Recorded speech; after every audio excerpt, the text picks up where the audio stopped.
खत, चिट्ठियां, लिफाफे, ये सिर्फ कागज के टुकड़े नहीं होते। इनमें इंसानों की धड़कनें, उनके जज्बात और कभी-कभी उनके सबसे काले राज कैद होते हैं। कहते हैं एक डाकिया सिर्फ चिट्ठियां नहीं बांटता, वो उम्मीदें बांटता है। लेकिन क्या हो अगर कोई खत किसी इंसान ने नहीं, बल्कि किसी की सुलगती हुई रूह ने लिखा हो। भैरवगढ़ का पुराना डाकघर शहर की भीड़ से बहुत दूर, कोहरे और सन्नाटे की चादर ओढ़े एक ऐसी इमारत जहां की घड़ियों ने बरसों पहले चलना बंद कर दिया था। इस डाकघर में खत आते तो थे, लेकिन कुछ खत ऐसे भी थे जो कभी अपनी मंजिल तक नहीं पहुंच पाए।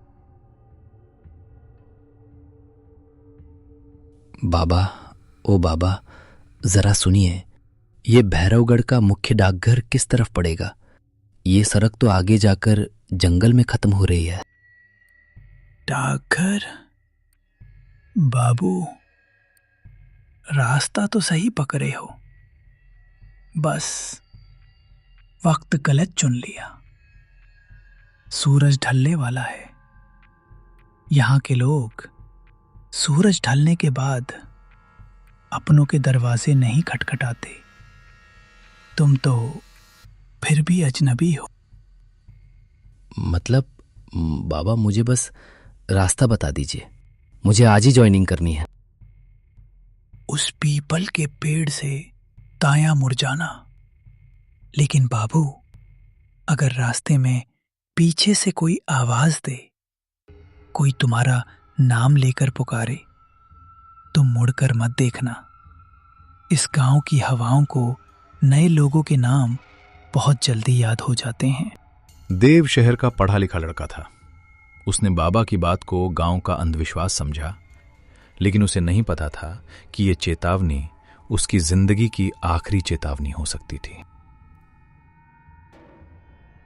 एक बहुत पुरानी जर्जर इमारत, जिस पर जंग लगा हुआ बोर्ड टंगा है, भारतीय डाक भैरवगढ़।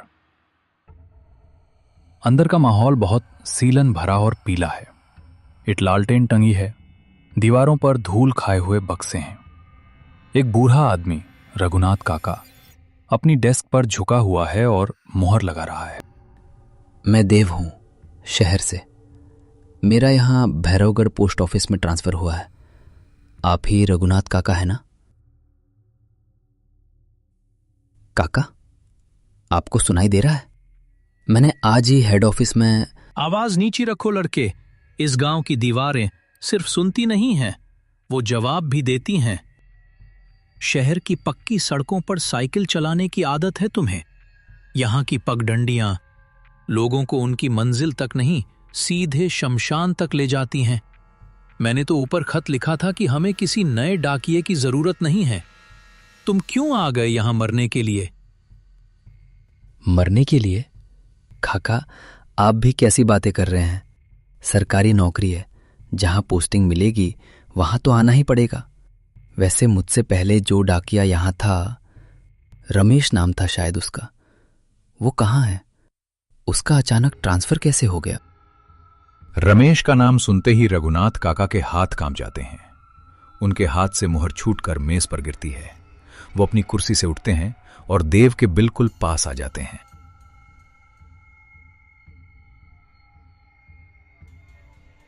रमेश का ट्रांसफर नहीं हुआ था देव। रमेश बस एक दिन अपनी मंजिल से वापस नहीं आया। वो सवाल बहुत पूछता था तुम्हारी तरह। उसे हर बंद दरवाजे के पीछे झांकने की बीमारी थी। आ ही गए हो तो एक बात गांठ बांध लो, शाम 6 बजे के बाद सूरज ढलते ही कोई भी चिट्ठी गांव में बांटने नहीं जाना। वो चिट्ठी चाहे कितनी भी जरूरी क्यों ना हो। काका, अगर कोई अर्जेंट तार आ गया तो? किसी की जान जा रही हो तो? मैं एक सरकारी कर्मचारी हूं। मैं ऐसे अंधविश्वास। जब वो अंधविश्वास तुम्हारे दरवाजे पर आकर अपनी उंगलियों से खरोंच मारेगा ना, तब तुम्हारा साइंस तुम्हें बचाने नहीं आएगा। और नियम नंबर 2,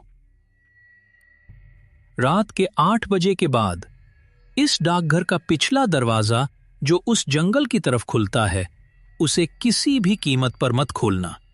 चाहे कोई भी दरवाजा पीटे, चाहे कोई तुम्हें तुम्हारे नाम से पुकारे, चाहे तुम्हें किसी के रोने की आवाज आए, वो दरवाजा नहीं खुलना चाहिए।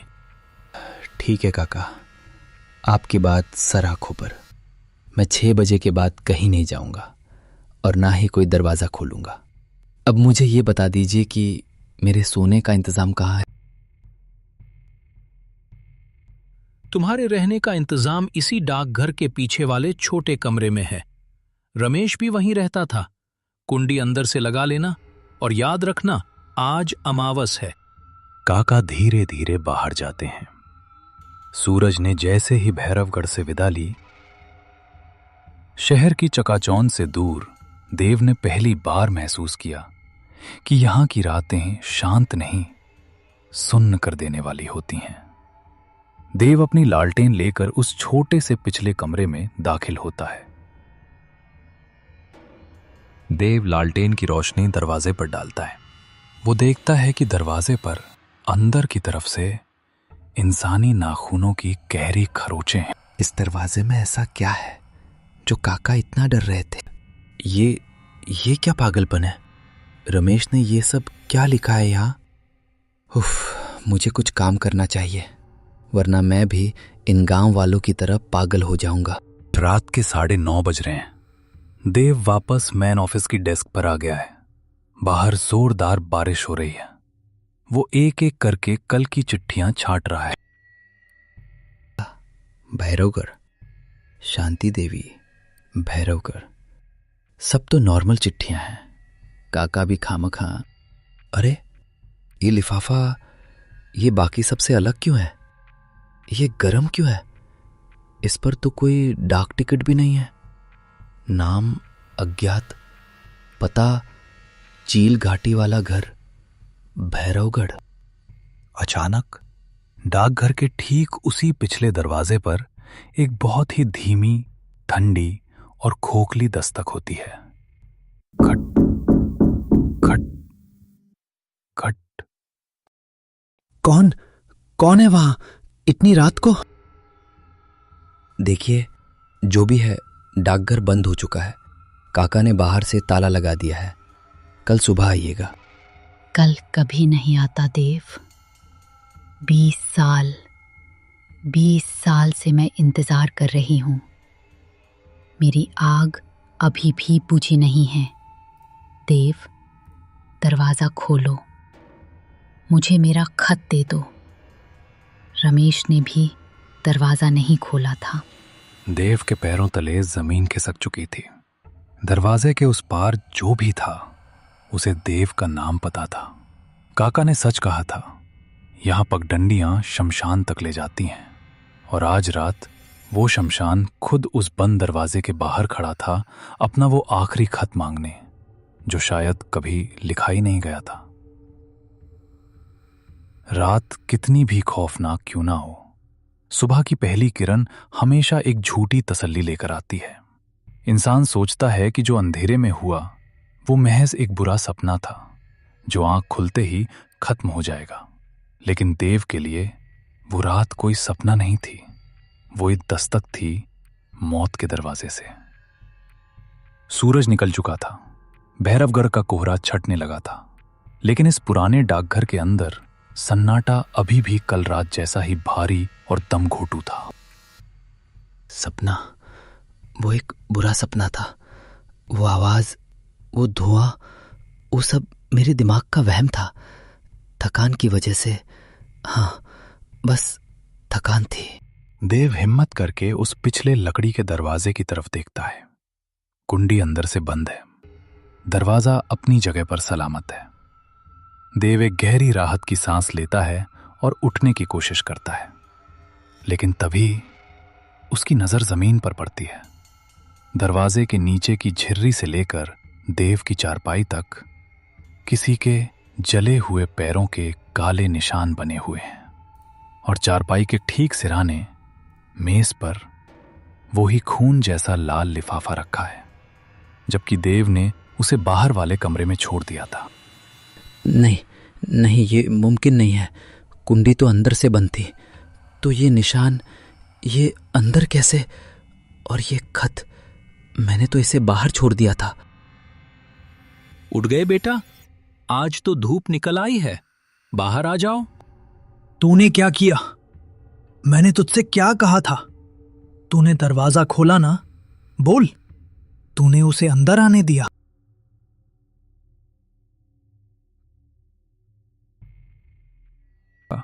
कसम से मैंने दरवाजा नहीं खोला। कुंडी अभी भी लगी है, आप खुद देख लीजिए। वो आवाज, वो मेरा नाम ले रही थी, वो रो रही थी और वो रमेश के बारे में पूछ रही थी। कौन है वो काका? रमेश को क्या हुआ था? और ये खत अपने आप मेरे बिस्तर तक कैसे आया? रमेश मेरे अपने बेटे जैसा था देव। वो भी तुम्हारी ही तरह सवाल पूछता था। उसे हर राज जानने की बीमारी थी और वो राज ही उसे निगल गया। काका देव की आंखों में देखते हैं, उनकी आंखें खौफ से चौड़ी हैं। तुम शहर वालों को लगता है कि हर पते पर कोई इंसान रहता है जो दरवाजा खोलेगा, पर चील घाटी, वहां कोई इंसान नहीं रहता देव। वहां सिर्फ राख बसती है और एक कभी न बुझने वाली आग। देव, चील घाटी में क्या हुआ था काका? मुझे पूरा सच जानना है। मैं एक सरकारी डाकिया हूं। अगर इस खत पर किसी का पता लिखा है तो मुझे उसे डिलीवर करना होगा। शायद इसीलिए वो रूह मुझे परेशान कर रही है। मैं वो खत चील घाटी लेकर जाऊंगा। पागल हो गए हो तुम? चील घाटी कोई नहीं जाता। वो कोई आम खत नहीं है, वो बद्दुआ है। जो भी डाकिया उस खत को लेकर चील घाटी के उस जले हुए घर तक गया, वो वापस लौटकर नहीं आया। वो लिफाफा इंसानी खून से लिखा गया है। इसे जला दे देव, अभी इसी वक्त स्टोव की आग में डाल दे इसे। अगर आज की रात इस खत ने यहां गुजारी तो ये रूह पूरे डाकघर को राख कर देगी। जला इसे। आग ने कागज को तो जला दिया, लेकिन काका ये भूल गए थे कि जो चीज पहले से राख हो चुकी हो उसे दुनिया की कोई आग नहीं जला सकती। देव ने उस सुलगते हुए डाकघर से बाहर कदम रखा। काका ने उसे सिर्फ आधा सच बताया था। देव का जहन सवालों से फट रहा था। वो जानना चाहता था कि आखिर 20 साल पहले चील घाटी में ऐसा क्या हुआ था जिसने एक रूह को इतना खूंखार बना दिया। दोपहर का समय है। देव गांव की कच्ची पगडंडियों पर घूम रहा है। वो कुछ चिट्ठियां बांटने के बहाने लोगों से बात करने की कोशिश करता है। राम राम भाइयों, मुझे एक बात पूछनी थी। ये चील घाटी वाला रास्ता कहाँ से जाता है? बाबू, अपना काम करो। यहाँ चील घाटी के नाम पर कोई बात नहीं होती। जाओ यहाँ से। देव निराश और थका हुआ गांव के बाहर एक बहुत पुराने सूखे हुए बरगद के पेड़ के पास बैठता है। पीछे से एक बहुत ही बूढ़ी, हड्डियों का ढांचा लग रही औरत भैरवी माई वहां आती है। उसने मटमैले काले कपड़े पहने हैं और उसके चेहरे पर बहुत गहरी झुर्रियां हैं। उसकी दोनों आंखें पूरी तरह सफेद हैं। वो अंधी है। जिन रास्तों पर मुर्दे चलते हो बाबू, वहां का पता इन जिंदा और बुज़दिल लोगों से नहीं पूछा करते। तू नया डाकिया है ना? तेरे कपड़ों से राख की बदबू आ रही है। माई, आपको कैसे पता? आप जानती हैं चील घाटी के बारे में? कोई गांव वाला बात नहीं कर रहा। काका ने कहा वहां सिर्फ राख है। आखिर 20 साल पहले ऐसा क्या हुआ था वहां? काका ने सच कहा, वहां राख है, पर वो राख किसी जमाने में एक बहुत खूबसूरत औरत हुआ करती थी बाबू। उसका नाम था सावित्री। उसका पति फौज में था, सरहद पर। सावित्री चील घाटी के उस अकेले घर में रोज दरवाजे पर बैठकर अपने पति की चिट्ठी का इंतजार करती थी, लेकिन चिट्ठी नहीं आई। आया तो उसके पति की मौत का पैगाम। बेचारी, फिर उस घर में आग कैसे लगी? क्या गांव वालों ने? गांव वाले तो हमेशा से कायर थे बाबू। आग उन्होंने नहीं लगाई थी। सावित्री अकेली थी और इस गांव में एक आदमी था जिसकी नीयत बहुत काली थी। वो एक ऐसा भेड़िया था जो उस अकेली औरत पर अपनी नजर गड़ाए बैठा था। जब सावित्री ने उसे धक्के मारकर अपने घर से निकाल दिया तो उस आदमी के घमंड को चोट लग गई। हे भगवान, ये तो कत्ल है। कौन था वो आदमी माई? मुझे नाम बताइए। अगर वो खत उस कातिल के नाम है तो मैं पुलिस को दूंगा। मैं उसे... तू शहर का कानून यहाँ मत ला बाबू। वो आदमी कौन है ये मैं नहीं बताऊंगी, लेकिन वो जानती है। जलने से ठीक पहले सावित्री ने अपने ही खून से वो लाल खत लिखा था। वो बद्दुआ थी उस कातिल के नाम। पर एक रूह चील घाटी की सरहद पार नहीं कर सकती। उसे अपना खत उस कातिल तक पहुंचाने के लिए एक डाकिये की जरूरत है। देव, लेकिन खत पर तो पता चील घाटी का लिखा है। अगर कातिल गांव में है तो पता चील घाटी का क्यों? क्योंकि बाबू, वो लिफाफा तो सिर्फ एक बुलावा है। वो चाहती है कि तू वहां आए, उस राख के ढेर पर। तू वो खत वहां लेकर जाएगा, तब वो रूह उस खत पर उस कातिल का असली नाम और पता उभारेगी। रमेश डर गया था। उसने वहां जाने से मना कर दिया, इसलिए उसने रमेश को ही अपना शिकार बना लिया। देव का दिमाग सुन्न हो चुका था। साइंस, लॉजिक, शहर, सब कुछ बहुत पीछे छूट चुका था। एक कातिल इसी गांव में आज भी आजाद घूम रहा था और उसकी सजा एक मासूम डाकिये को मिल रही थी। देव दौड़ते हुए डाकघर के अंदर घुसा। उसे काका को बताना था कि उसे आज रात वहां जाना ही होगा, वरना वो रूह उसे मार डालेगी। देव जैसे ही अंदर आता है, पूरा डाकघर खाली है। रघुनाथ काका वहां नहीं है। उनकी छतरी और चाबियां भी मेज से गायब है। तभी देव की नजर पिछले कमरे में रखे उस स्टोव पर पड़ती है जहां उसने सुबह काका के सामने खत जलाया था। ये जला नहीं, ये आग से नहीं जला। काका कहाँ गए आप? इंसान अंधेरे से नहीं डरता, वो इस बात से डरता है कि उस अंधेरे में उसके साथ और कौन है। देव के सामने वो दरवाजा खुला था जिसे पिछले 20 सालों में किसी ने पार नहीं किया था। भैरवी माई के कहे अनुसार आज अमावस की रात थी और अगर देव ने वो खत नहीं पहुंचाया तो कल का सूरज वो कभी नहीं देख पाएगा। बद्दुआओं को दुनिया की कोई आग नहीं जला सकती और आज उस बद्दुआ को अपनी मंजिल तक पहुंचना ही था। अचानक घुप अंधेरा छा जाता है। सिर्फ देव के हाथ में मौजूद वो लाल खत चमक रहा है। खत की रोशनी में देव देखता है कि पैरों के पीछे से कुछ धुंधली जली हुई आकृतियां उसे घूर रही हैं। तुम आ गए देव। रमेश बीच रास्ते से ही लौट गया था, पर तुम हिम्मत वाले हो। आओ, मेरी राख अभी भी गर्म है। मैं आ रहा हूं, मुझे मत मारना। मैं तुम्हारा खत लेकर आ रहा हूं।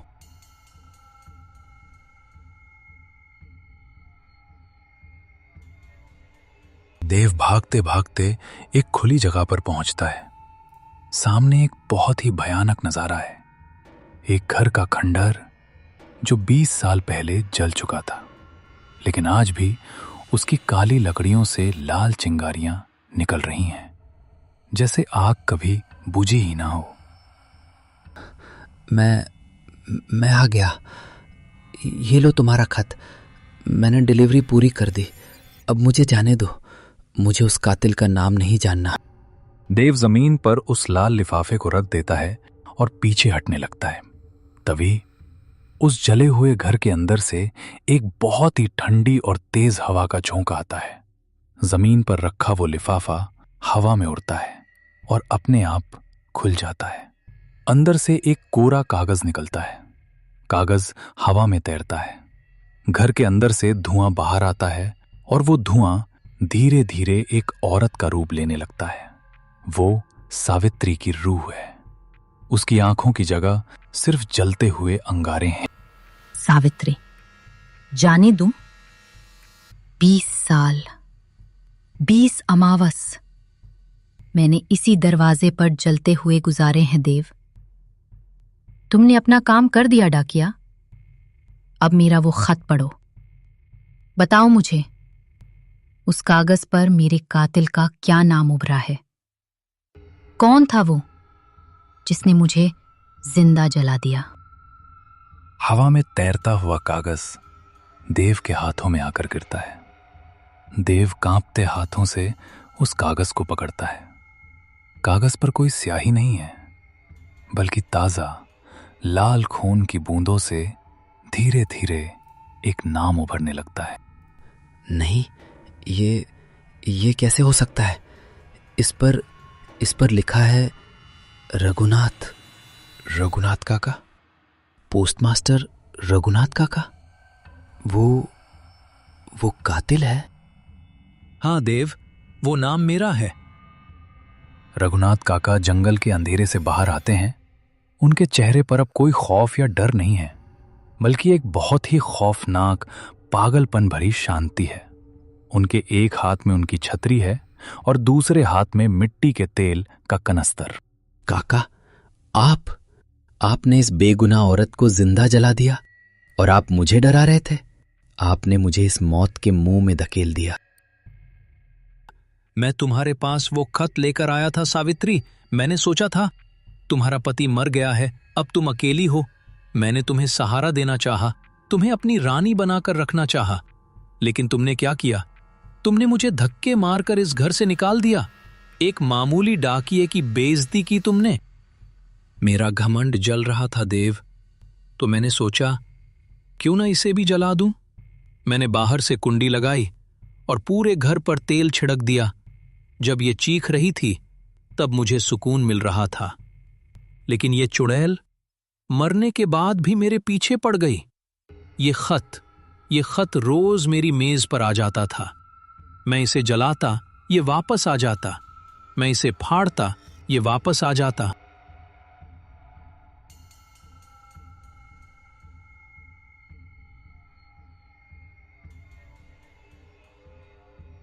और रमेश? आपने रमेश को भी मार दिया? रमेश बहुत अक्लमंद था। उसने खत पर मेरा नाम उभरते हुए देख लिया था। वो पुलिस के पास जाने वाला था, तो मैंने उसे उसी पिछले कमरे में हमेशा के लिए सुला दिया।